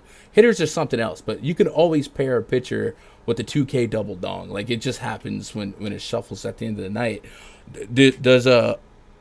Do you ever shy away from a price on a pitcher like a Strider? Like, you mentioned the DeGrom. There's like an upper echelon where this guy's just different. He's different than the rest. 40% K rate on any slate, I'm going to be there. But the shorter the slate, where his likelihood to be the highest raw scorer is so high, you ever let the price shoo you away from a guy like that? No, because especially in baseball, there's just so many ways to go about lineup building. There's so many value teams that you can get the middle of the lineup for cheap prices, combining with another team that falls into that range. That's, maybe the fifth or sixth best option by projection, but very cheap. I'm thinking like Brewers tonight is probably in that general range. And you can always go to options like that at the plate that are of roughly equal chance to have a big game or a big enough night for DFS purposes, with a couple of home runs in the lineup, few runs scored, the Braves fail as a big highly owned stack, whatever the case may be, that all that stuff just kind of comes out in the wash. That I really don't worry about that. What I do think it creates opportunity around actually is trying to figure out ways to use that expensive pitcher with also at least one expensive stack, or some of the expensive hitters in an expensive stack overall, and maybe you sacrifice like mid-range hitters and go to cheap guys in that lineup, so that you're pricing things in that don't necessarily come up all that frequently often during in optimizers. I think that's a way to gain a little ground on the field when you do go to those super expensive pitchers, other than just going to sheer value, sheer low ownership type of, or high owned value type positions. But no, I would never be pushed off of a play because of price like that. So Bless said Strider needs to give me 35 points at least for 12.6 on DK, and like I'm not pushing. I it's fascinating to me. Yeah, it's a very realistic path to that. It's fascinating to me to hear everybody's process. So I'm not picking on anybody. I'm just talking out ideas here. But for me, if I'm playing a pitcher, especially like 12.6K, I don't really sweat what I need. I still really just need him to be a top 2 scoring pitcher on the slate, especially at 50% ownership. If he drops 20 and all the other boys drop 20, he drops 30 and all the other boys drop 20, well, he's probably still going to be in the winning lineup at that ownership. Even if he matches those guys at 25, it's not like Verlander automatically usurps Strider if they score 25 apiece, because you still got to get the bats right. So I don't know. I just take those raw points. Different. Yeah, that's where it's super different from basketball, because it becomes this thing where in basketball, if you didn't have it, you missed. Whereas in baseball, you can have 4 or 5 different pitchers that if you scroll through the top 10 lineups in a tournament, there's 3 or 4 different starting pitchers in the single pitcher slate. There's a mix of those guys on the 2 pitcher slate in different combinations, because even if you drill pitcher, you could still put them together with a bunch of zeros in bats. You could still put them together, or you could slightly miss pitcher with a high price guy. But since you went Strider, it drove you to, say, the Brewers, and Rowdy Tellez at 5% ownership had a double dong day. That elevates your Strider shares back up the ladder, even if he didn't have a great performance. So it's all super relative to what else happens. And that's a way that I do like to think about those pitching differences. While I won't say this guy needs to get X for me at price, or I'll go away from this guy because of price, a lot of the times I do like to think in terms of, all right, if I pivot from Spencer Strider to Justin Verlander and save $4,000 on the DK slate, that buys me a full hitter. That buys me 2 big bad upgrades from a 4 to a 6 in 2 different spots in a lineup. So I'm thinking in terms of that when I think in terms of pitcher pricing, but not necessarily price X needs to hit score Y. That's not really how baseball works for me. Basketball works a lot more like that. Yeah, and to a lower extent, like I'm numb to the price on a lot of hitters as well. Now, obviously, you put a 6.5K guy in Coors, it's whatever.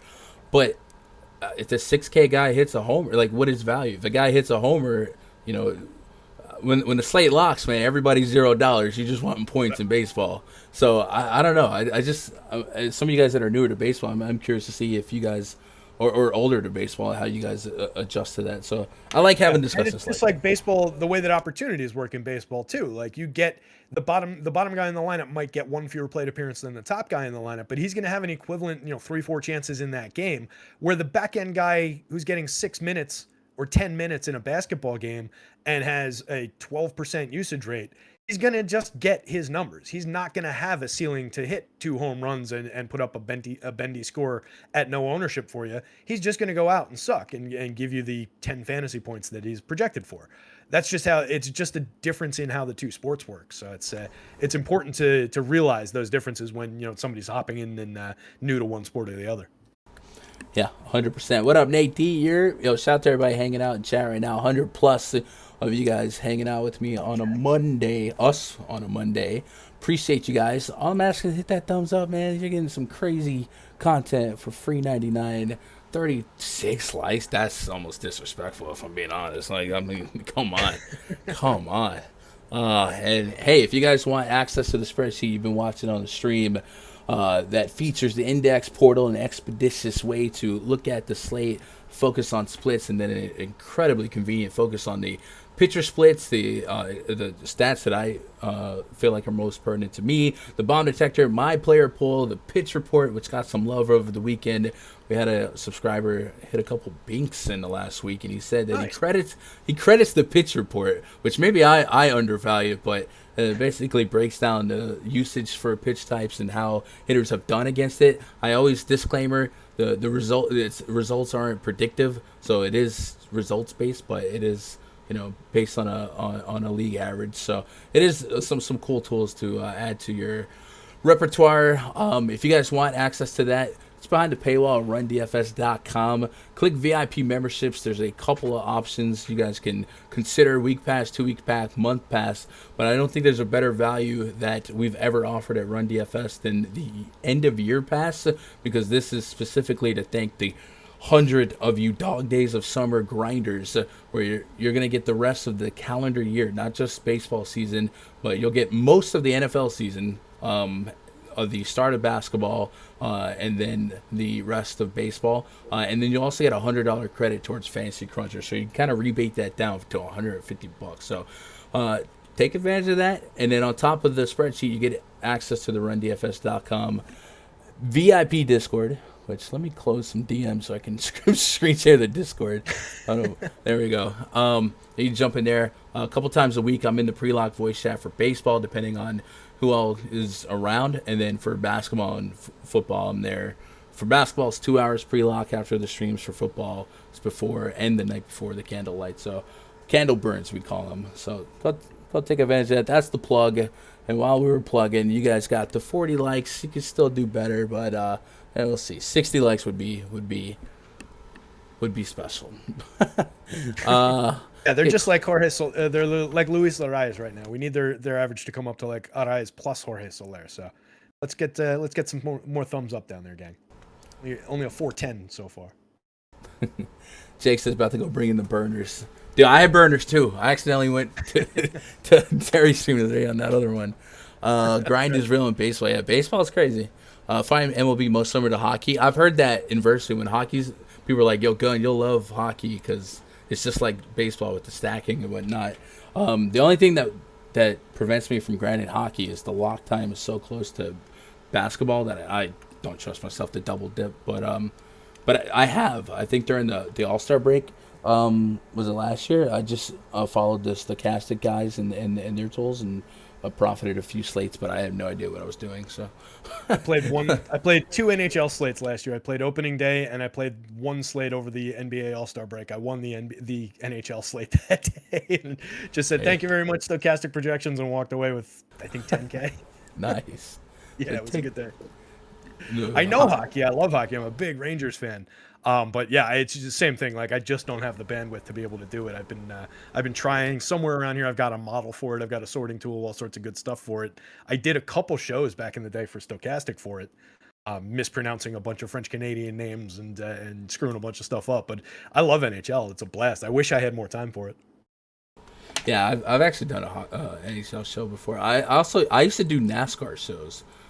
Before they changed to stage racing, and I used to dominate NASCAR, bro. And then when they went to stage racing, it just kind of messed up all my goodness. That was the other thing I did over this NBA All-Star break. I took fourth in the the Daytona that's that weekend. Oh yeah, whatever the big race was. I took fourth 500. So I did that too. That was another little four-figure hit. But NASCAR is one that I know nothing about. Like I've learned anything about from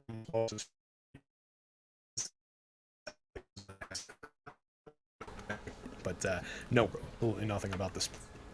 It's fun. Win roll, buddy. Sometimes during breaks, I bet the regulars are like, "Yeah, we get bigger prize pools and more fish," and then you show up and take all their money. Go back, go back. Tigers at the Rangers. Hopefully the internet is better now. Matthew Boyd taking on Andrew Heaney. Pair of southpaws going at it. Tigers a 3.9 run total. Rangers 5.4. Heaney a 4.61 expected ERA on the season. Matthew Boyd 4.02 expected ERA, 1.32 on the WHIP.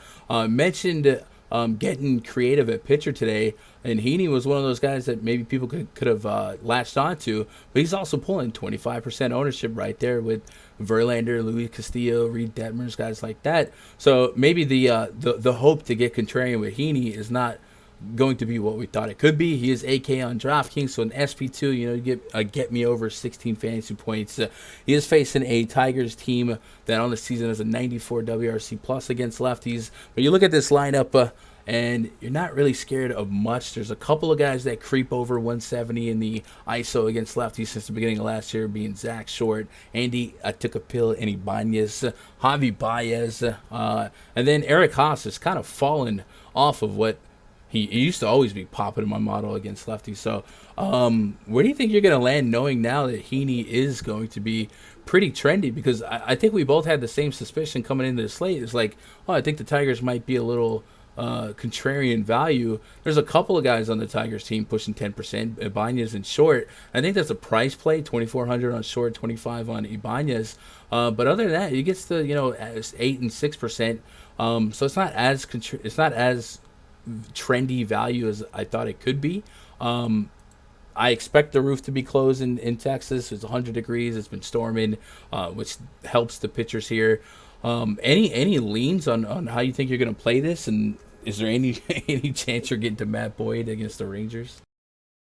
So I was expecting the Tigers, and I think they were projected a little higher on the source that I'm looking at, a little higher in the early afternoon, and they've come down a little bit in terms of the projected ownership. They're pulling a little bit more ownership on Fanduel, where I'll be playing, and Heaney's a little bit lower owned because he's at 9,200 on that slate. So I feel like I'll still get my good contrarian Heaney, a single-digit ownership projection over there. So if I'm like 15, 18% against that, somewhere around there, that's probably pretty comfortable for me. He projects out really well for me. He's the third highest projection in my model, sits above Verlander, between Castillo and Verlander, above Sonny Gray, above Cease, Detmers. Obviously Strider's at the very top of the model.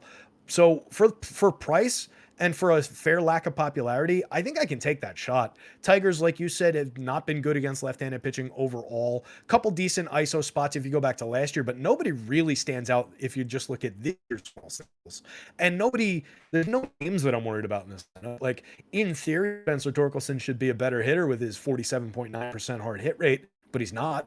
85 on season, little what I wrote about this season, 320. You're matrixing on us a little bit right here. Let's see if it burps through. I mean, it definitely could be me. Chat, do I matrix too, or is it just him? Because if it's just him, then maybe it's not me. But maybe it's better. Yeah, you're a little pixelated. Definitely could be me because it is starting to storm out there. But yeah, I was gonna say it might be just storms like south of me impacting the weather here too, the internet here too. But if the stream skipped, then it's me. But I don't see OBS telling me any warning, so I think might have been on your end a little bit. Yeah, it might have been. Right now it's sounding good. Yeah, sorry. Okay, I'm gonna cut you off, but it was just like no worries. Yeah. Nonsense coming out, which is when I'm talking, you know what you're gonna get anyway. So, yeah. So since people can hear me for now. I'm somewhat limited on the Tigers in general as the appeal. I thought they were going to be a little bit more highly owned. That doesn't really lead me to Tiger stacks.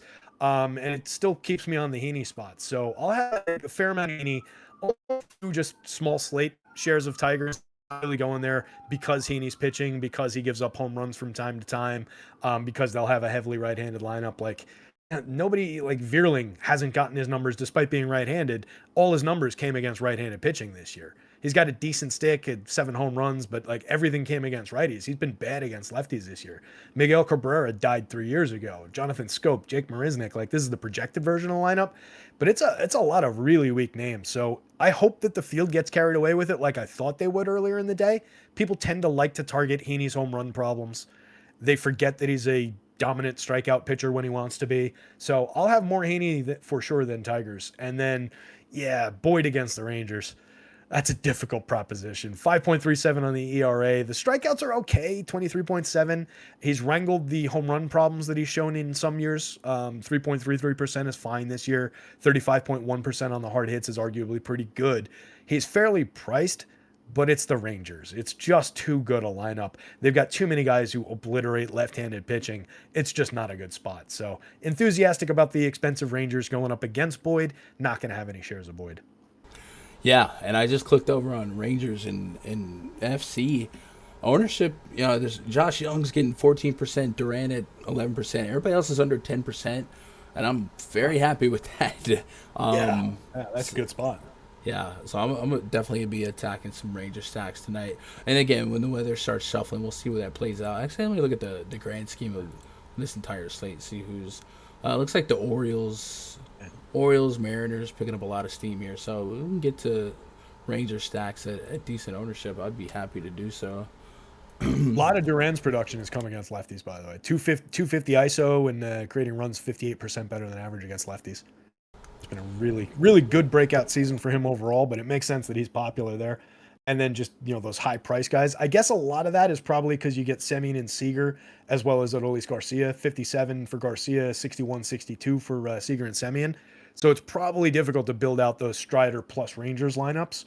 But that's kind of what I was talking about before. If you can figure out a good way to do that, and for me, a really good way to start that is just go Ezekiel Duran, Leody Taveras from the bottom of the lineup into Semien, Seager, and then either Young or Garcia, or even Nate Lowe, and just build that Texas stack. You can probably still fit that with Strider and a cheap second starter and a cheap second stack. I think you can still get to that combo. Yeah, just I'm looking at tight, but I think you can get there. I'm looking at incredibly dumb in a good way colors on the spreadsheet for the Rangers. My goodness. 1, 2, 3, 4, 5, 6 hitters in this lineup, confirmed lineup, have ISOs 200 plus against lefties since the beginning of last year. And then also in that time frame, every single hitter in this lineup a positive WRC plus. Rangers are going to be a stack for me. Josh Young and Mitch Garver, 2 eyes on my bomb detector. So I hope they stay at lower than 10% ownership for, outside of the 2 guys. And then you mentioned Duran. Boy, would I like to trade him for Joey Gallo. And I'm not salty. Anyway. Danger. Fits multiple positions, steals bases, it's all wrong. Oh, God. Yeah. He's pretty good. If you put Strider, Semien, Seager, Taveras, and Duran into a DK lineup, that leaves you 18-4, which is 36.80 per position. It's not great, but it can maybe get there. You need a super cheap SP2 to do it. Yeah. Maybe you can't get there with both Semien and Seager, but you can probably go. I think the shortstop from Baltimore is the keys, the linchpin. Oh, yeah, that's a good call. Yeah. Jonah Heim. Seager, go to Lowe and Garcia to fill out the Ranger stack. Go to the shortstop. That makes sense. Yeah. Jonah Heim or Mitch Garver from Danger, the safety dog. It's a coin flip. I got a higher bomb detector for Garver against lefties, but Heim's got power, and he still has power. I just have more from Garver, and then you can turn Heim around to either side of the plate and expect solid production. So I really wouldn't have a pushback on either or. Literally a coin flip for me. Same, yeah. Slight edge as well for me, and to Garver 7.83 in my home run model compared to Heim's 6.91. That's super negligible. They're the same guy. If one's more popular than the other, you can take the other guy. Totally fine. Price, 4 versus 4,000, so you get a discount on Garver. Yeah. All right, let's move on to the next game here. White Sox and the Angels. Dylan Cease taking on Reed Detmers. White Sox 4.1 run total, 4.6 on the Angels. The curious case of Dylan Cease, 4.4 expected ERA, 1.32 WHIP, 27% K rate this season with a 13% swing and strike rate. So he's still been able to get strikeouts. Some of the other metrics you don't like, I think his biggest problem looking between the lines here is that 4.7 xFIP to lefties, and his 4.7 xFIP to lefties seems to be the problem, and his strikeout rate has really, really dropped. We don't have a confirmed Angels lineup, but I do expect it to be maybe half and half, obviously Ohtani. But those other lefties, I mean, Mickey Moniak's making a case, but you can get Eduardo Escobar, Matt Tice, not really looking at those guys as big power problems. So might definitely still have a case to get to Cease. And then we mentioned Detmers a few times this season. It's kind of crazy that I would get somewhat enthusiastic about playing a lefty against the White Sox, but I'm beginning to accept that the White Sox are just going to screw me all year. They're certainly one of the more underperforming teams. Them, the Mariners, guys, teams that I just can't quit. But this looks like a four-corner spot, if nothing else, just based on pitcher ownership. Looking at Cease and Detmers. Detmers is number 2 in ownership on the entire slate, almost 30%. Cease is 25%. So not a giant gap between 25% and Detmers. There's basically 5 pitchers that are going to be a quarter owned, and the price makes sense. Can these guys get you 16, get you over? Yeah. So is that what you're doing with this game? Are you going 4 corners and just letting it roll? Yeah, absolutely. I'll have a little bit of something from each side of this game. Probably, if I was looking at it rank-wise, I'd probably say Detmers, then Angels bats, then Cease, then White Sox bats. But I like all those pieces, and I wouldn't argue with anybody who wanted to rank basically any order of that group. Like, I think Detmers is gettable in terms of a pitcher, 9.1% walks, allows a decent amount of hard hits and premium contact, despite not allowing a lot of home runs or barrels. 17.2 degree average launch angle, so he's a fly ball pitcher with 40.2% hard hits and 90.6 miles an hour of exit velo. If you remember, I was saying earlier, 90 miles an hour is the number, or higher is what I look for there. But he's kept the ball off the barrel at 4.3%. So maybe a little bit of happenstance keeping his home run rate down at 2.01, but he's been really strong in terms of the strikeouts, 28.2% strikeouts, 13.3% swinging for the season. So there's upside in both directions. He could feed some home runs in the White Sox direction if he's not right or makes a couple mistakes. He could also rack up a decent strikeout total for very, very cheap prices. So I think I'm leaning more toward that being the option. He's pitching a little bit deeper into ball games his last couple of starts. So I think I'm going Detmer's side of things. At price, 7,300 is just too cheap on DK, 85 on Fanduel. There's upside there.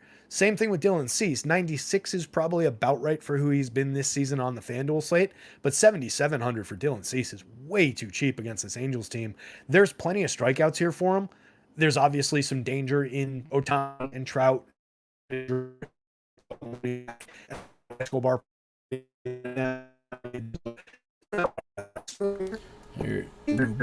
Robot. Again? Matrix. Yeah. Keanu. I think you're good now. It's like anytime, like I wait, just because I want to interrupt. And every time I finally interrupt, it stops. So it goes back. Yeah.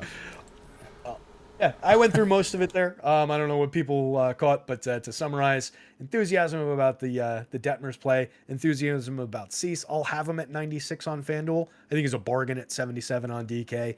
And then at least the key bats from the White Sox, and then kind of up and down in the Angels lineup, depending on what version of it we get.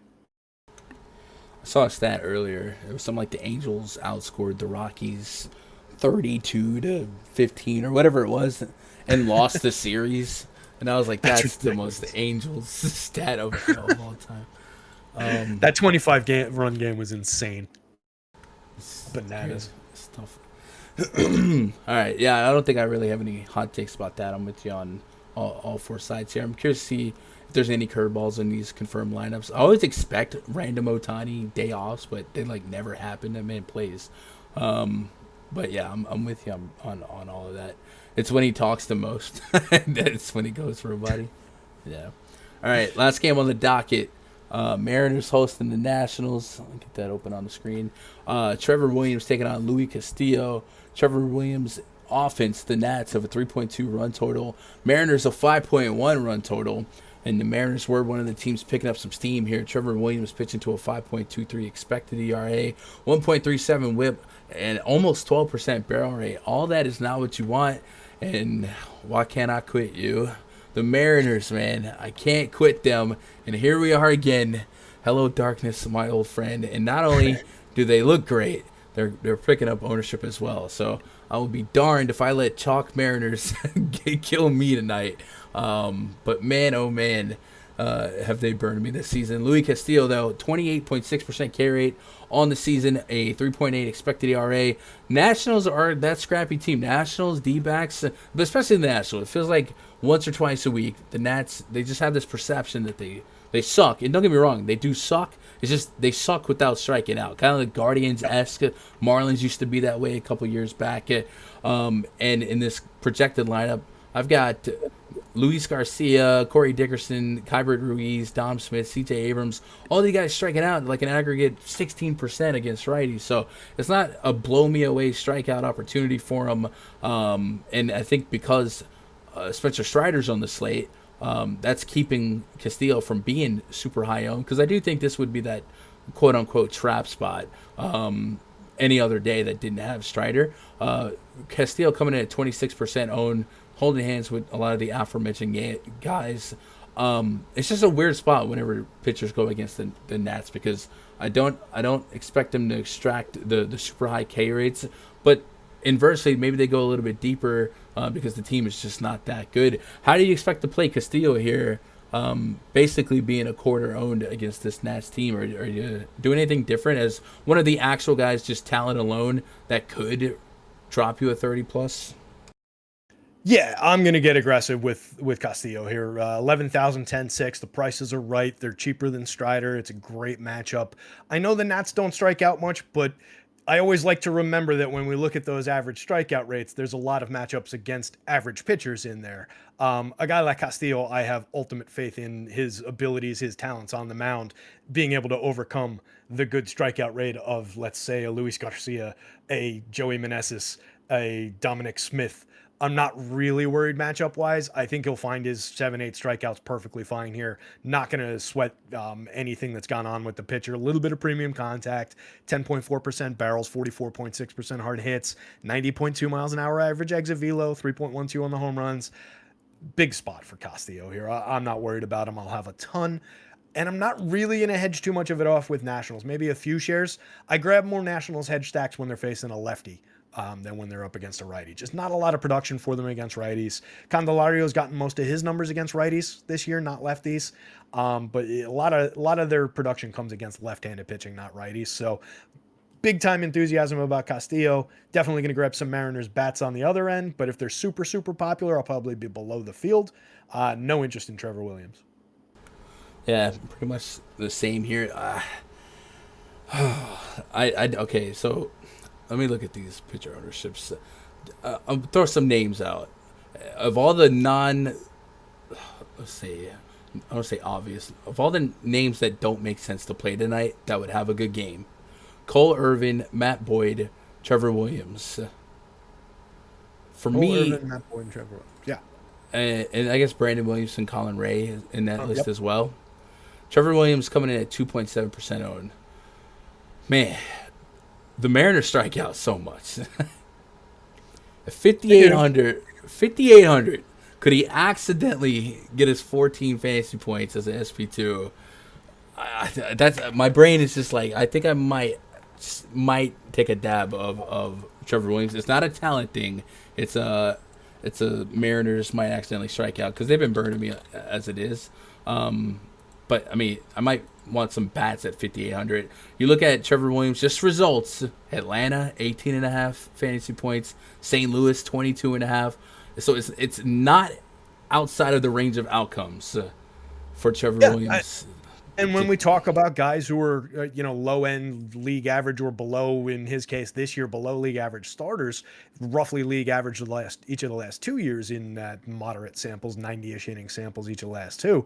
Again, it's just like what I said before. When you think about the league average, you have to factor in that there are some good starts in there. So yeah, there's a bit of strikeout based upside. It's a spot you want to walk into with eyes open, right? You know that Williams isn't a good pitcher overall. You know the Mariners have tons of power. So you're making that play consciously, knowing it's probably going to lose more often than it wins. But on the days that it wins, it's probably going to book you a pretty nice chunk of change in a return. So you only need to be right a few times a year. Yeah.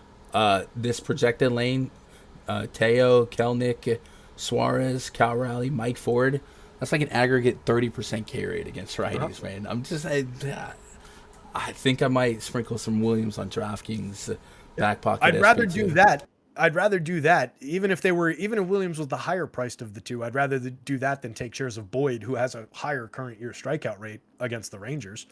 For sure, right? I'd rather take shares of him than Colin Ray, who has a similar 17% strikeout rate against the Mets. I don't trust Colin Ray like at all, and we have no track record of success. Where last year in 9 starts, Williams had a 22.6% strikeout rate, 3.21 ERA, 3.93 xFIP. Year before, 91 innings, 22.2, 4.35 ERA, 3.96 xFIP. Those are league average numbers. So yeah, I think Williams is definitely out of that list of pitchers. Specifically out of that list, he's your guy for sure.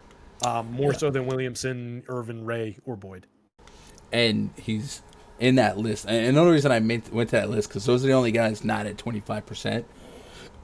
So Trevor Williams is 2.7% ownership right now. Sonny Gray 1.2.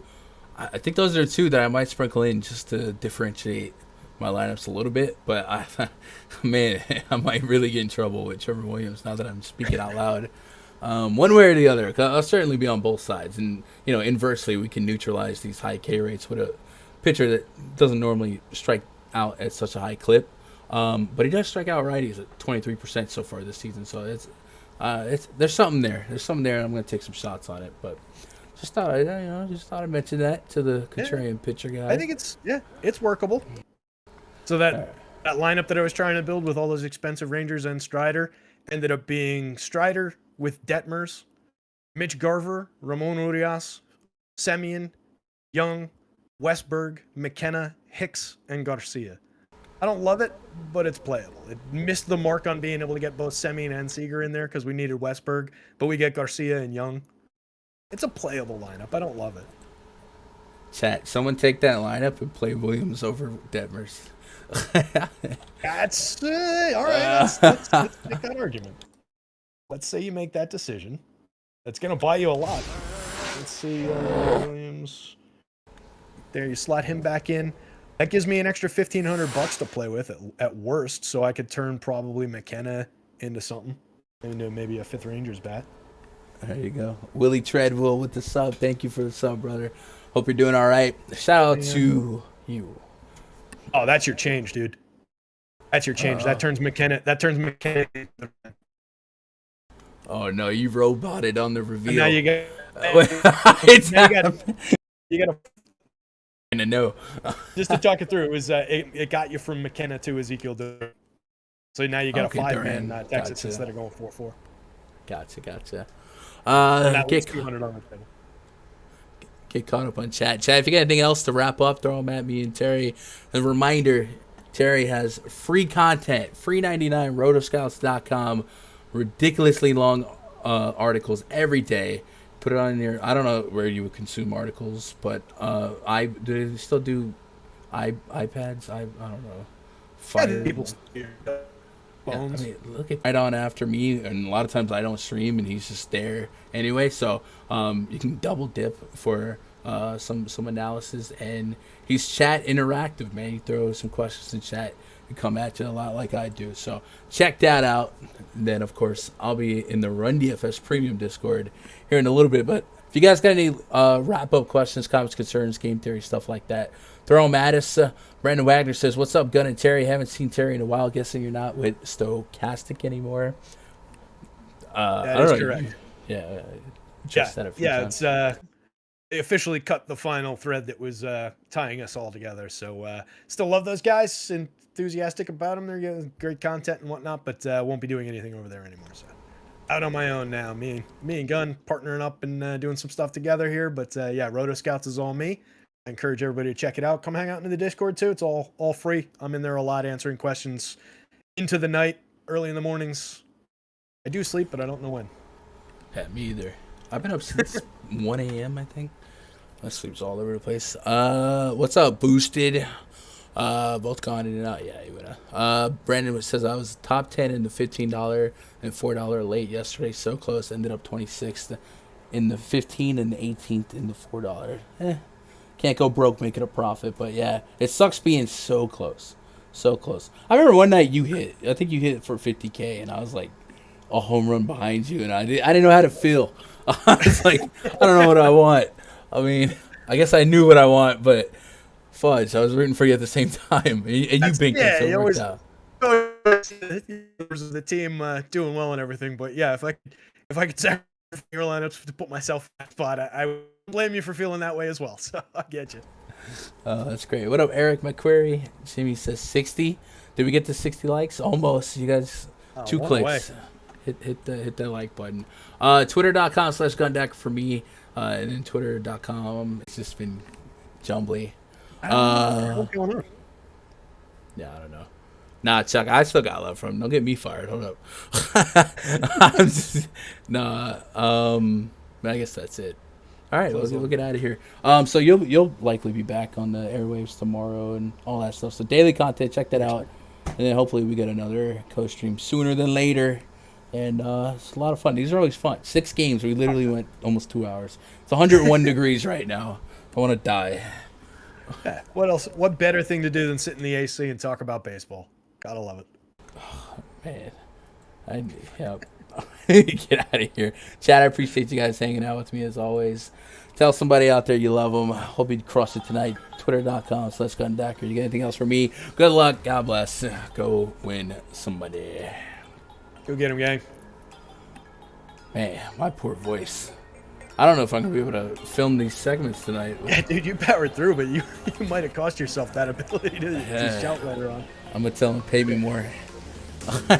There you go. I'll see if my sister got some tea or something for me, and I can heal up. A little tea and honey or something like that. My voice, I don't even have a sore throat. I think I slept with my mouth open in front of a fan like a dope. And then ever since then, my voice has been doing this. Oh, man. Maybe that's the bit. Like, you're in character, you're holding out for more money from the organization, so you won't say anything, but you're still coming from it. So mad.